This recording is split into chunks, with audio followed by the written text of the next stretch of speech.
Up next in the broadcast, at the nation's top office, President Park Geun-hye reshuffles some of her key staff members just half a year after taking office to create a more aggressive push for new policies. South Korea still awaits a response from North Korea on Seoul's final offer for talks on reviving the shuttered Gaeseong industrial complex. U.S. officials say they're seeing one of the most serious terror threats since 9/11. 19 embassies and consulates in the Middle East and Africa will remain closed as a precaution against threats from al-Qaeda. Primetime News begins now.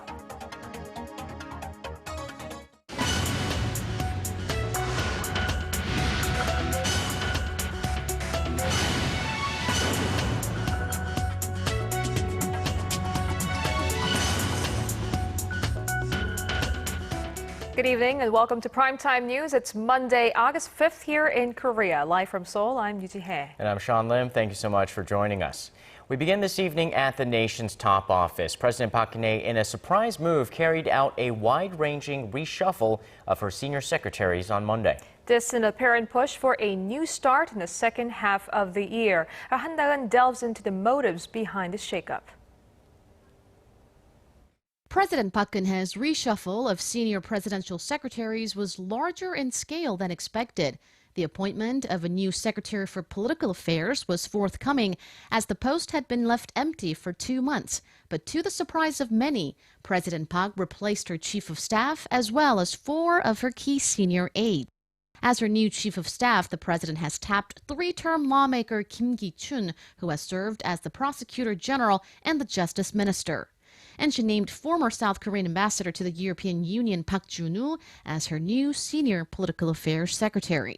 Along with these posts, replacements for the senior presidential secretary for civil affairs, secretary for future strategy, and secretary for employment and welfare were also announced.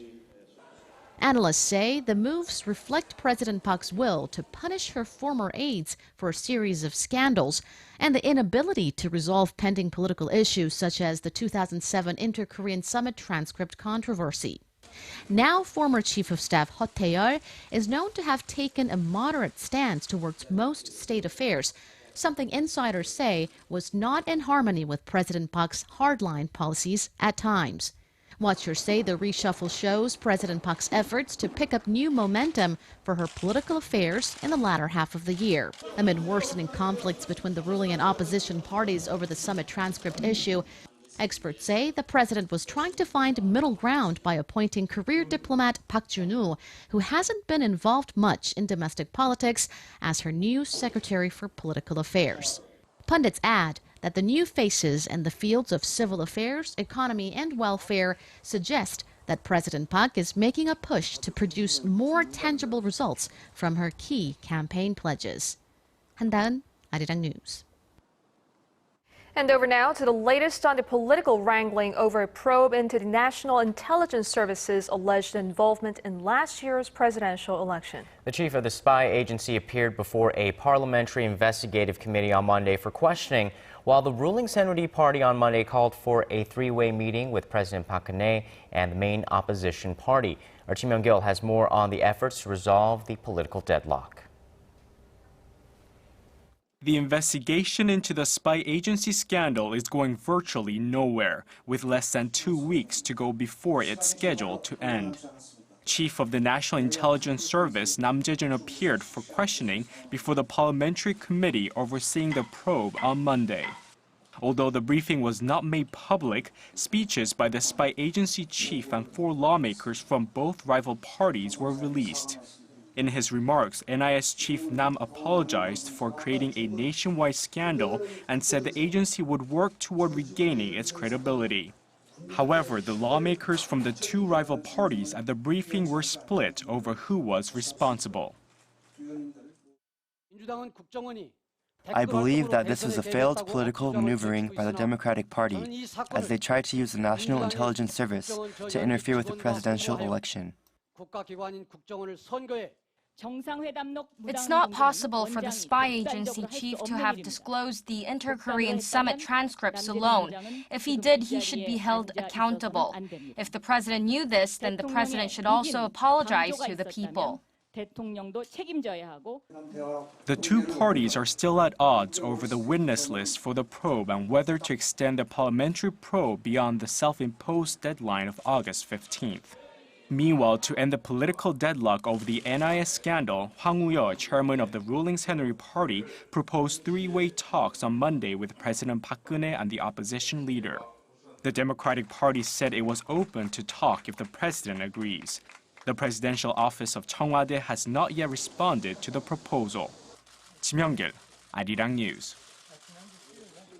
It's been a week since Seoul gave Pyongyang an ultimatum for final dialogue on the joint industrial complex in Gaeseong, but the communist state has remained tight-lipped on the offer for talks. With no clear answer from the north, the South Korean government says its patience is now wearing thin.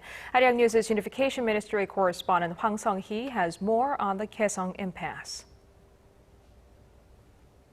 Getting neither a yes nor a no from the North on its week-old proposal to continue talks on reopening their joint business park, South Korea reiterated its call for a response on Monday, saying its patience is running thin.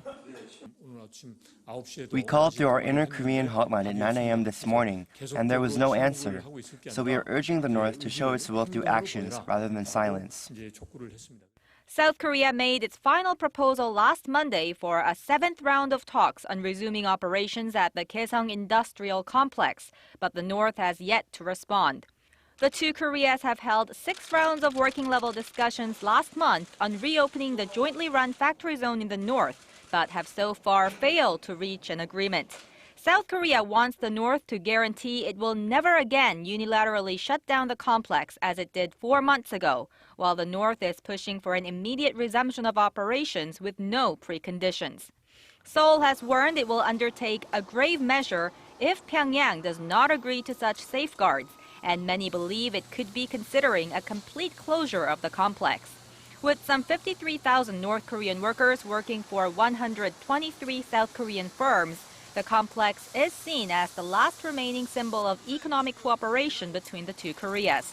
More than 100 South Korean businesses with factories in Gaeseong have filed for a total of $250 million in insurance claims, an amount that Seoul plans to pay off beginning this week. Once the payments are made, the ownership of the factories and related assets will be handed over to the government. Hwang Sung-hee, Arirang News. Before your day ends and another begins, get the latest news live from Seoul. Residents whose features restrictions is on the rise. closing ceremony. Expert analysis from Asia's heartbeat. The legislature circumstances. With a viewpoint only Korea's global network can provide. The United States, the latest report. Less than Unrivaled access from a team always on standby. Meaning came on to maneuver, trying to cover up the South's true intentions. Korea's ballooning household debt is projected to break through a less than enviable milestone in the near future, 1 quadrillion won, or roughly $900 billion US dollars. Korea's household debt stood at around $860 billion US dollars as of the end of the first quarter. The Bank of Korea has yet to announce its second quarter figure, but it's likely to hit a new record high as more Koreans rush to borrow money to rent and buy houses before the expiration of a property acquisition tax break at the end of June. The Korean market has long been a destination for Chinese investors, but never like this. South Korea's Financial Supervisory Service reported on Monday that Chinese investments in the Korean stock, bond, and real estate markets reached 19.8 trillion won, or about 18 billion US dollars, as of the end of June. That's a 41-fold jump since the end of 2008, and the trend is likely to continue as the Chinese government has plans to soon let individuals invest directly in foreign securities. However, the development is seen as a double-edged sword for Korea. While the increased presence of Chinese investors helps to diversify foreign capital in the local market, its increasing dependence on Chinese capital makes the market vulnerable in the event that capital suddenly leaves. Samsung expressed disappointment over the White House's decision to overturn an international trade ban on older models of Apple products, but Korea's tech giant hardly conceded defeat. It has filed an appeal to the U.S. trade agency, claiming that its arch-rival Apple infringed on some of its other patents. Yu Lian reports on the simmering legal battle. It was back in June when the International Trade Commission decided that Apple infringed on one of Samsung's patents, placing a sales ban on some of its older gadgets, including the iPhone 4 and iPad 2. That sales ban has been lifted by the Obama administration, but that doesn't mean the California-based tech company can celebrate just yet. According to industry sources here in Korea on Monday, Samsung has submitted an appeal to the June ruling, claiming that Apple not only infringed on one patent, but other commercial ones as well. If the ITC decides that Apple did indeed infringe on even just one of the other commercial patents, this would lead to a direct import ban, a decision that could not be overturned by the Obama administration. That's because these are commercial patents, not the standard essential patents President Obama was able to reverse on Saturday by using the so-called fair, reasonable, and non-discriminatory standard. Another critical ruling is just days ahead. In October last year, the ITC announced a preliminary ruling in favor of Apple, which stated that Samsung had infringed on 4 of Apple's patents. On Friday, the ITC will announce whether it plans to uphold that ruling. If it does, that will deal another blow to Samsung. But in order to maintain balance between the two tech rivals, experts say President Obama would most likely veto that decision too. Consumers can be harmed by import bans, so in a situation where one is not dominating the other, they might have wanted to send a message to them, telling them to come to terms with each other. The models subject to the upcoming reviews are older Samsung products, including the Galaxy S, Galaxy S2, and the Nexus. Yu Lian, Arirang News. A heightened al-Qaeda threat against United States interests, and Washington is not taking any chances to shut down American embassies in the Middle East and Africa as a precaution. Here's our Park Geun-hye with the details. In an interview with NBC News on Sunday, Vice Chairman of the Senate Intelligence Committee said the current terror threat, measured by the amount of chatter, reminded him of what he saw in the run-up to 9/11. An awful lot of chatter out there. Chatter means conversation among terrorists about the planning that's going on, very reminiscent of what we saw pre-9/11. We're paying very, very close attention to the chatter that's going on, and I can tell you, David, this is the most serious threat that I've seen in the last several years. Chairman of the Subcommittee on Counterterrorism and Intelligence, Peter King, also warned the security threat from al-Qaeda is very specific. He added there's very little doubt some serious attack planning is going on.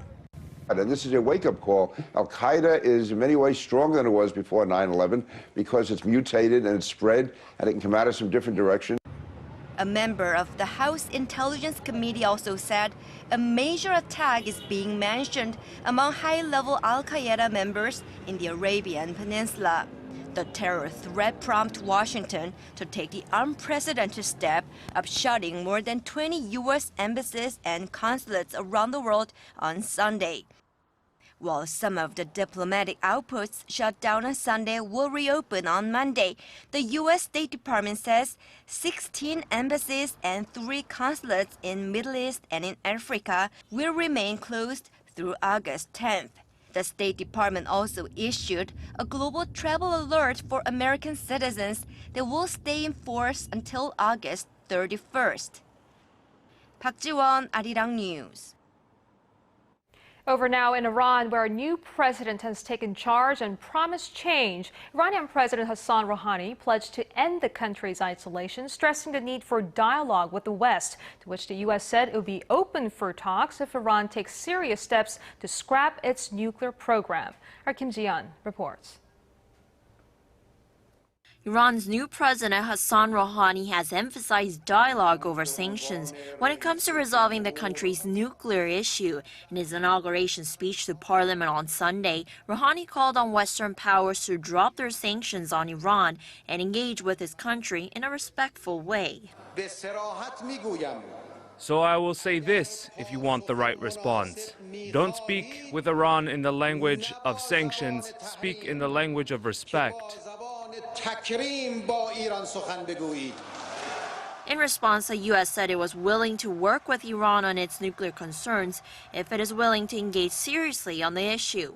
White House spokesman Jay Carney said the inauguration of Rouhani, seen as more moderate than his predecessor Mahmoud Ahmadinejad, presents an opportunity for Tehran to engage with its international obligations and concerns surrounding its nuclear program. Rouhani started his 4-year term as Iran's 7th president on Sunday, with high hopes of more interaction with the international community to resolve its nuclear program and ease sanctions that have impacted the country's oil exports. Iranian state media reported 11 foreign presidents attended Rouhani's swearing-in, including North Korea's ceremonial president Kim Jong-nam. North Korea and Iran have close ties, with both countries affected by sanctions imposed by the U.S. and its allies. One of the Western officials in attendance at the ceremony was Javier Solana, a former EU foreign policy chief. Solana and Rouhani had maintained a close relationship as they used to work together when Rouhani was Iran's chief negotiator on nuclear issues. Kim Ji-yeon, Arirang News.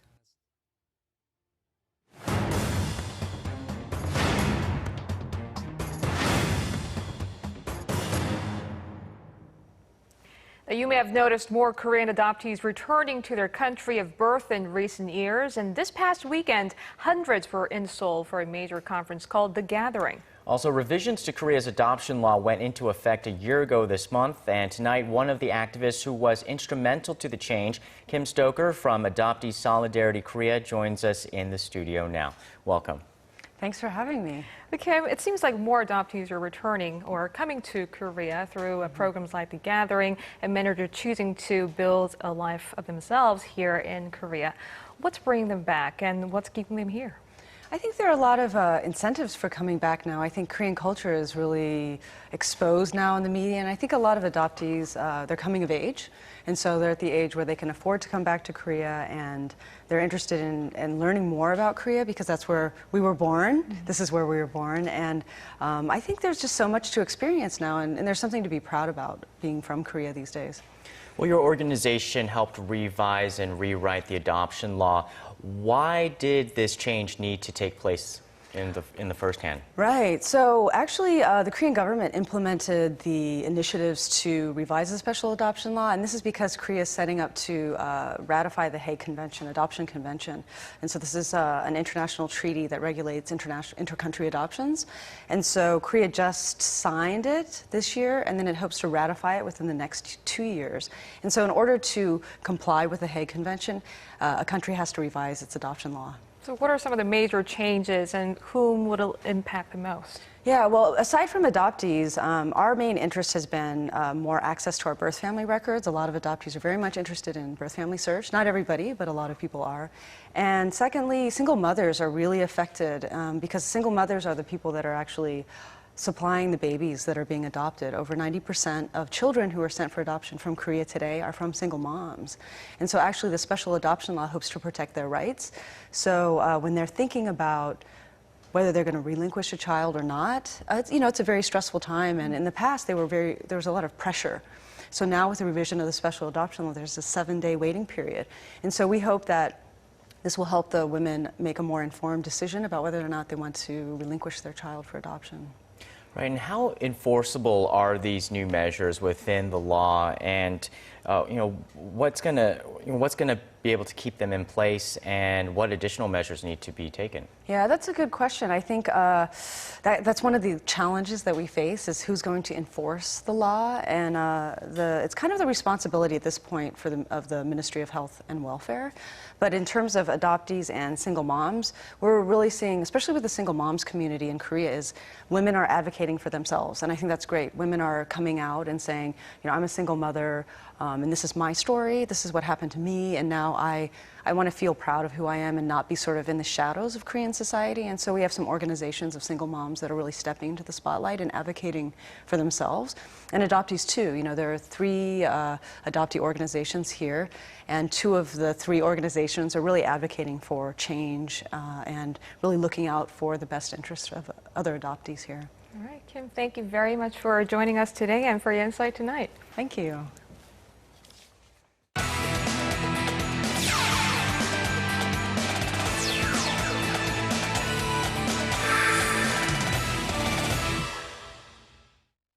The South Korean MMA fighter Chung Chan-sung, perhaps better known as the Korean Zombie, had a big fight over the weekend in Rio de Janeiro. Let's find out how he fared by turning things over to Stephen Choi at the Sports Center. Stephen. Hey guys, the Korean Zombie Chung Chan-sung lost the main event at UFC 163, being forced into a 4th-round TKO by champion Jose Aldo after dislocating his shoulder. But moments before Aldo was able to seal the deal, Chung could be seen trying to force his separated shoulder back into position so he could continue the fight. It was an act of courage that caught the attention of his fellow fighters. Welterweight John Finch and featherweight Cub Swanson both praised the Korean Zombie's toughness and heart. Meanwhile, Chung said he would love the opportunity for a rematch in the near future. And moving on to the Korea Baseball Organization, the Kia Tigers bullpen has been struggling as of late, and starting pitcher Yoon Suk-min wants the chance to help turn things around. The right-handed pitcher volunteered to close out games and said that he would forget about his free agency status at the end of the season. And it's not the first time Yoon has come in to save the day. He has amassed a career total of 37 saves in his 9-year career, although the last one was back in 2011. Still, it looks like the Tigers will give Yoon a shot at pitching out of the bullpen. He pitched 2/3 innings yesterday as a closer in the 6-0 victory over Nexon. And ending things off with baseball, the KBO took a day off to start the week, so let's take a look at the standings.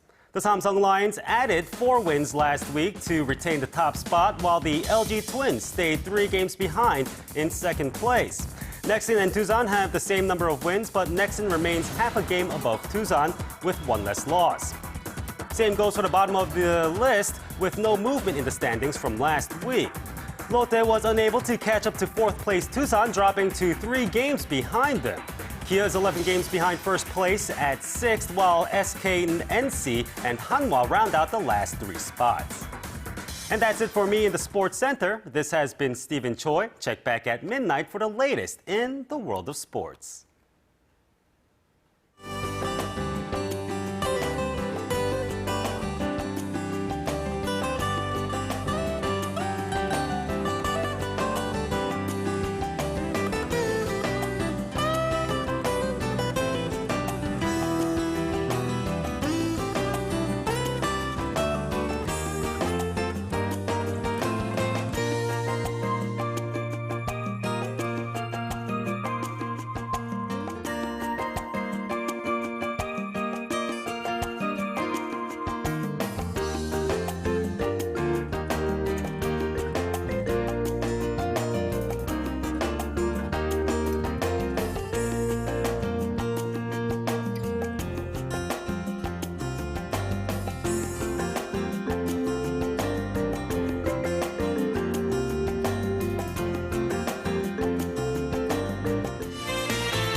Time to find out what's happening weather-wise by going over to our Kwon So-hwa at the Weather Center. Hello there.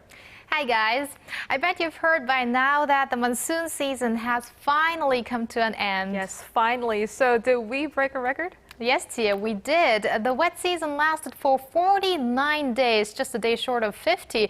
And the previous record was just 47 days back in 1998. Well, that's certainly amazing. And we did have some heavy showers, though, today to top it off. Right, Sean. Those even led to restrictions on the pedestrian walkways along Cheonggye Stream here in Seoul. Now, from now on, we will have to expect these kinds of sudden showers to appear frequently instead of the steady monsoon rain.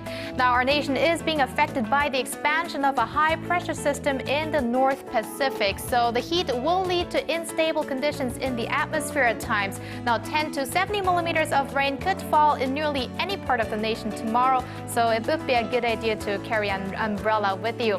Now, that could also shield you from the heat at times. In fact, it's getting even hotter, with Seoul and Gwangju topping out at 33 degrees, a few degrees higher even in Daegu and Busan. Now, our next chart looks similar, with Daejeon topping out at 34 degrees. Dokdo will be close to the 30s as well. Jeju and Myeonggang hit 33. Now, the heat wave alerts are spreading to more and more regions, so please take care, everyone.